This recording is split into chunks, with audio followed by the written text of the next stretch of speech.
নমস্কাৰ, তোমালোক সকলোকে আমাৰ ইউটিউব চেনেলৰ অন্য এটা ভিডিঅ'লৈ স্বাগতম জনাইছোঁ। তো আজি আমি অনুশীলনী 1.1ৰ যিকেইটা বাকী থকা প্ৰশ্ন আছিলে সেইকেইটা আমি আজি কৰিম, ঠিক আছে। অৰ্থাৎ বাস্তৱ সংখ্যাৰ পাঠটোৰ আমি অংক কৰি আছিলোঁ। তো সেইকেইটা প্ৰশ্ন আমি আজি কৰিবৰ কাৰণে চেষ্টা কৰিম যিকেইটা বাকী আছিলে। তো আমাৰ প্ৰশ্নটো হ'ল এইটো যে ইউক্লিডৰ বিভাজন প্ৰমেয়িকা ব্যৱহাৰ কৰি দেখুওৱা যে যিকোনো যোগাত্মক অখণ্ড সংখ্যাৰ ঘনফলটো 9m 9m + 1 আৰু 9m + 8 হয়, ঠিক আছে। তো এইটো যদি আমি কৰিবলৈ যাওঁ প্ৰচেছটো সেম একেই হ'ব, ঠিক আছে। তো ইয়াত যদি চাওঁ আমি প্ৰথমে কি লিখিব লাগিব যে a এটা যিকোনো অখণ্ড সংখ্যা আৰু b = 3, ঠিক আছে। তো কিছুমানে হয়তো তোমালোকক b = 9 বা 8 ধৰিব পাৰে। তো সেইটো নহয়, b = আমি 3 ধৰিলেও এনচাৰটো ওলাই যায়, শ্বৰ্ট হ'ব। 9 ধৰিলে বহুত দীঘল হ'ব, কাৰণ 9 এইকাৰণে ধৰে কাৰণ আমাক প্ৰমাণ কি কৰিব দিছে 9m। 9m কৰিব দিলে বুলি যে 9 ধৰিব লাগিব তেনেকুৱা কোনো কথা নাই। 3টো যেতিয়া আমি ধৰিম, এইটো যেতিয়া আমি ঘন কৰিম, কাৰণ প্ৰশ্নটোত আমাক ঘন কৰিব দিছে, তো ঘন কৰিলে 3টো পৰা আমি 9 উলিয়াব পাৰিম।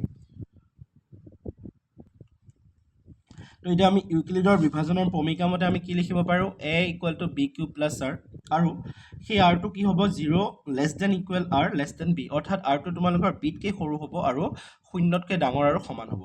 তো b আমি ধৰিছিলোঁ কিমান 3, গতিকে যদি bতকৈ সৰু হ'ব লাগে rটো কি হ'ব লাগিব 0 হ'ব লাগিব, 1 হ'ব লাগিব আৰু 2 হ'ব লাগিব, ঠিক আছে।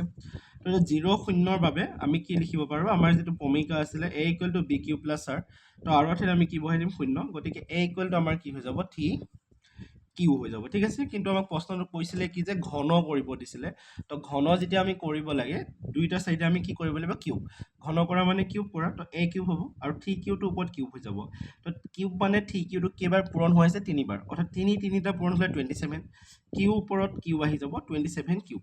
এতিয়া যিহেতু আমি কি বনাব লাগে 9m বনাব লাগে, তো সেইকাৰণে আমি 27টো কি লিখিম 9 পূৰণ 3 লিখি দিম, ঠিক আছে। তো গতিকে এই গোটেইখিনিকে আমি কি ধৰিম m বুলি ধৰি দিম। তো তেতিয়াহ'লে আমাৰ এনচাৰটো কি আহি যাব 9m আহিব।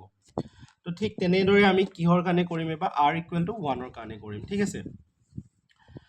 r = 1ৰ বাবে আমি যেতিয়া কৰিম তেতিয়া আমি বিভাজনৰ প্ৰমেয়িকাটো লিখি ল'ম a = b³ + r, তো b ঠাইত 3 আহিব, r ঠাইত 1 আহিব। এতিয়া আমি এই পাৰ্টটো ইয়াত দুইফালে আমি কি কৰিব লাগিব ঘন কৰিব লাগিব। তো ঘন কৰিলে আমাৰ দেখাত কেনেকুৱা হৈ যাব a³ = 3q + 1 হোল কিউব হৈ যাব, ঠিক আছে। এতিয়া আমি এইটো ফৰ্মুলাত ভাঙিব লাগিব। কি ফৰ্মুলা, আমাৰ এটা ফৰ্মুলা আছিলে a + b whole cube = a³ + 3a² b + 3ab² + b³। তো এই ফৰ্মুলাটোত আমি এতিয়া বনাব লাগিব। তো এতিয়া যদি চাওঁ আমাৰ যিখিনি দিয়া আছিলে সেইখিনি আমি যেতিয়া আমি ফৰ্মুলাত দিম, চোৱা আমাৰ কি আছিলে a = 3q + 1 আছিলে, ঠিক আছে। তো এইটোক যেতিয়া কিউব কৰিম, যিহেতু সিটো পাৰ্টত আছে, পাৰ্টটো চেঞ্জ হৈ গ'ল ন, তো গতিকে ইয়াত মই আকৌ লিখি লৈছোঁ। এতিয়া ইয়াত চোৱা, ইয়াত a মানে হ'ব আমাৰ 3q, b মানে হ'ব তোমালোকৰ 1, তো গতিকে a³ + 3a² * b + 3ab² + b³। তো ইয়াত যদি চোৱা 3q হোল কিউব হ'লে তোমালোকৰ 27 কিউব হ'ব।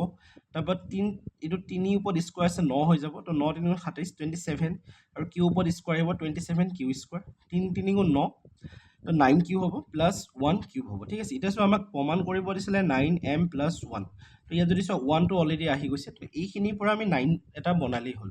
তো ইয়াত চোৱা ইয়াতো 9 আছে, ইয়াতো 9 আছে, ইয়াতো 9 আছে, কাৰণ 9 × 3 = 27 হয়। তো 9টো আমি কমন ল'লোঁ, কমন ল'লে ইয়াত থাকি যাব 3q³ + 3q² + q। তো গতিকে এইখিনি গোটেইখিনি আমি m বুলি ধৰি দিম, তো 9m + 1 হৈ যাব। তাৰপিছত একেদৰে আমি কি কৰিব লাগিব, r = আমি কিহৰ কাৰণে কৰিব লাগিব 2 কাৰণে কৰিব লাগিব, ঠিক আছে।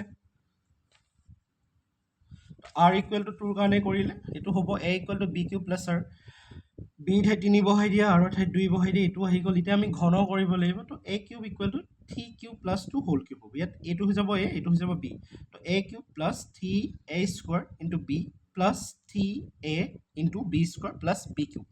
তো এতিয়া যদি ইয়াত চোৱা b মানে আমাৰ 2, a মানে কি হৈছে 3q, তো 3q টো 3বাৰ পূৰণ হ'লে কিমান আহিব তোমালোকৰ 27q³ প্লাছ এইটো 3 × 3 = 9, 9 × 3 = 27, 27 × 2 = 54 হ'ব, কিউ ওপৰত স্কোৱাৰ আহি q² হ'ব।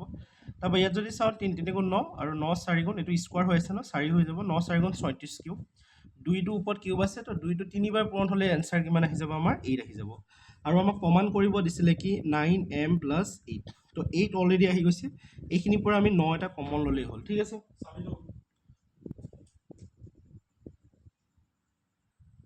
তো তো আমি এতিয়া 9 এটা কমন ল'লোঁ 9 টো 27 পৰা যেতিয়া 9 কমন ল'ম ইয়াত থাকি যাব 3q³ plus 6q² plus 4q plus 8 হৈ যাব তো এই গোটেইখিনিকে আমি কি বুলি ধৰিম m বুলি ধৰিম ঠিক আছে তো গতিকে 9m প্লাছ 8 হৈ যাব আৰু m বুলি যেতিয়া আমি এইখিনি ধৰিলোঁ তো এইখিনি আমি লিখি দিম আৰু আমাৰ যিটো প্ৰমাণ কৰিব দিছিলে সেইটো আমাৰ ওলাই গ'ল তাৰপিছত 6 নম্বৰ প্ৰশ্নকেইটা 6 নম্বৰ প্ৰশ্নকেইটাত তোমালোকক চোৱা প্ৰশ্নকেইটা তোমালোকে চাই ল'বা মোৰ তাত থকা কিতাপখন পুৰণা হয় যিহেতু গোটেই প্ৰশ্নকেইটা নাই কিন্তু তাত চাবা তোমালোকে যেতিয়া পঢ়িবা তাত এইকেইটা নাম্বাৰ পাবা ঠিক আছে এই অনুশীলনটোত যিকেইটা নাম্বাৰ পোৱা যায় ন সেইকেইটা জাষ্ট গসাগু উলিয়াই দিলেই হ'ল এতিয়া 625 325 আছে তো ইয়াৰ যদি আমি গসাগু উলিয়াব যাম প্ৰথমে আমি দীঘল হৰণে হৰণ কৰিব লাগিব 325 এবাৰ গ'লে 325 বাকী থাকিলে 300 তাৰপৰা আকৌ 325 টকা আকৌ আমি ইয়াত পাতিব লাগিব এবাৰ 300ৰে হৰণ কৰিব লাগিব 300 গুণ 300 হ'ল তো 325 পৰা 300 বিয়োগ কৰা 25 হ'ল বাকী ইয়াত থাকিলে 25 12 গুণ 300 হ'ব তো এতিয়া এইখিনিকে আমি কি কৰিব লাগিব এনেকৈ লিখিব লাগিব অৰ্থাৎ 625 কিহেৰে হৰণ কৰিছিলোঁ 325ৰে কিমান বাৰ গ'ল এবাৰ গ'ল ভাগশেষ থাকিলে 300 তো এবাৰ আকৌ 325 কৰিব লাগিব 300ৰে কেইবাৰ যাব এবাৰ বাকী থাকিব 25 তো এবাৰ আকৌ 325ৰে কৰিব লাগিব 12 বাৰ তো ভাগশেষ হৈ যাব 0 ভাগশেষ যেতিয়াই 0 হৈ যাব তেতিয়া আমি কি পাই যাম গসাগু অৰ্থাৎ আমাৰ গসাগু কিমান আহিব 25 আহিব আৰু গতিকে প্ৰশ্নটোত কিবা থোপৰ সংখ্যা সুধিছিলে তো এনসাৰ হ'ব আমাৰ 25টা তাৰপিছত আমাৰ 7 নাম্বাৰটো দেখাত এনেকুৱা হ'ব নাম্বাৰটো 64 and 80 তো ইহঁতৰ যদি আমি চাওঁ গসাগু উলিয়ালে আমি কিমান পাম 16 তো গতিকে তোমালোকৰ যি ৰছীৰ সৰ্বাধিক দৈৰ্ঘ্য আছিল 16 হয়তো প্ৰশ্নটো আছিলে দুটা ৰছী আছিলে যাৰ দিশ আছিলে তোমালোকে 80 আৰু 64 মিটাৰ তো তাৰ পৰা আটাইতকৈ চুটি কিমানটা কিমান দৈৰ্ঘ্য ৰছী বনাব পৰা যাব তাক সুধিছিলে চাগে তো এইটো গসাগু উলিয়াব লাগিব গসাগু উলিয়ালে তোমালোকৰ 16 আহিব এনসাৰ